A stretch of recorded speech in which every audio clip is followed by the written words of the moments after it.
A pergunta foi a seguinte: os testes de autismo são confiáveis? Eu imagino que você queira saber se nós podemos guiar o nosso raciocínio clínico apenas pelos instrumentos psicométricos. E a resposta é não. Falando apenas sobre o ADOS-2, que é considerado o instrumento padrão ouro para o diagnóstico de autismo, nós precisamos fazer até uma certificação internacional para aplicar esse teste. Ele é cheio de detalhes para fazer a interpretação dos dados, a cotação das respostas, do que a gente vê durante a observação. Leva um tempo de experiência para escolher o módulo também a ser aplicado. É tudo cheio de detalhes. E a própria doutora Summer Bishop, uma das criadoras do instrumento, diz que o resultado pode vir como um falso positivo se a pessoa avaliada estiver muito ansiosa, ou seja, uma pessoa neurotípica pode pontuar como uma pessoa autista se ela estiver aflita naquele ambiente de observação. Por outro lado, o teste também pode vir como um falso negativo se a pessoa autista souber compensar as suas atipicidades, por exemplo. E naqueles 50 minutos de observação, se a pessoa autista camufla suas estereotipias, se força a engajar nas atividades, ela pode sim receber uma pontuação compatível com a de uma pessoa neurotípica. Por isso, a recomendação é, além de fazer uma rotina de observação, aplicar também a entrevista, que é o ADIR. E aí a gente tem um pouco mais de segurança.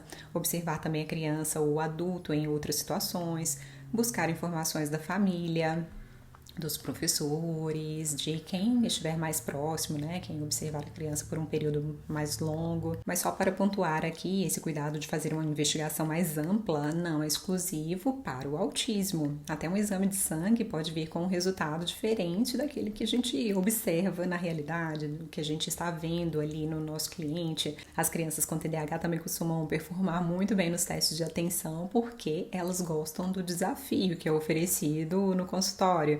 E até isso pode ser um resultado válido se nós entendermos, se nós interpretarmos que a performance acima das expectativas nos informa que aquela pessoa tende a manter a concentração em atividades mais estimulantes, num ambiente mais calmo, num ambiente mais controlado. E isso também pode ser um dado para o processo, para o raciocínio clínico. Outra curiosidade, acontece muito com a pessoa que tem TDAH, é de ela achar que não tem problema. E aí, um teste, uma escala de autorrelato vem como se ela tivesse as funções executivas perfeitas, impecáveis. E aí, quando nós vamos conversar com a família, as pessoas dizem que estão sobrecarregadas, porque, por exemplo, quando é um caso de uma criança, a mãe precisa monitorar o dever de casa, o banho, as brincadeiras. E quando nós falamos de um adulto, a esposa às vezes também diz que está drenada porque ela precisa pagar as contas sozinha, assumir as responsabilidades do marido, às vezes cuidar dos filhos. Quer dizer, quando a pessoa adulta com TDAH responde que a vida está ótima, está organizada, que ela é pontual, isso talvez seja verdade. Só que o que ela não está nos dizendo é que isso acontece porque outra pessoa assume as responsabilidades dela e executa boa parte das tarefas, controla sua agenda e faz outras atividades.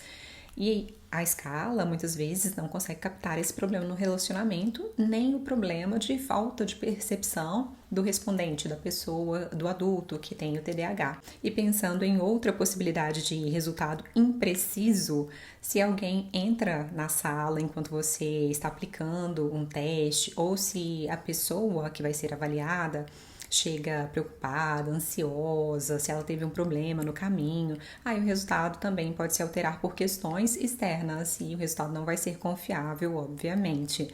E aí nós chamamos essa interferência de um artefato.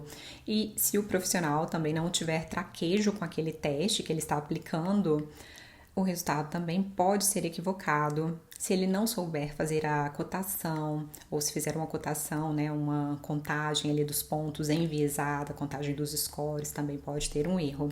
Resumindo, existem testes mais e menos precisos, existem testes mais e menos válidos, uns mais específicos, outros mais sensíveis a qualquer alteração. E mesmo os mais específicos, às vezes, podem dar resultados não muito confiáveis. Então, nenhum profissional deve avaliar os testes sozinhos. E esses parâmetros numéricos mais objetivos, eles nos oferecem uma estimativa sobre as dificuldades na socialização, nos comportamentos repetitivos e restritivos, quando estamos falando do autismo, ou da personalidade, ou um outro construto a ser avaliado. Mas aquela máxima da medicina nunca vai sair de moda. A clínica é soberana, então nós precisamos avaliar a pessoa, não aquela pilha de relatórios que ela nos traz, nem aqueles parâmetros frios que nós temos nos testes que aplicamos no consultório.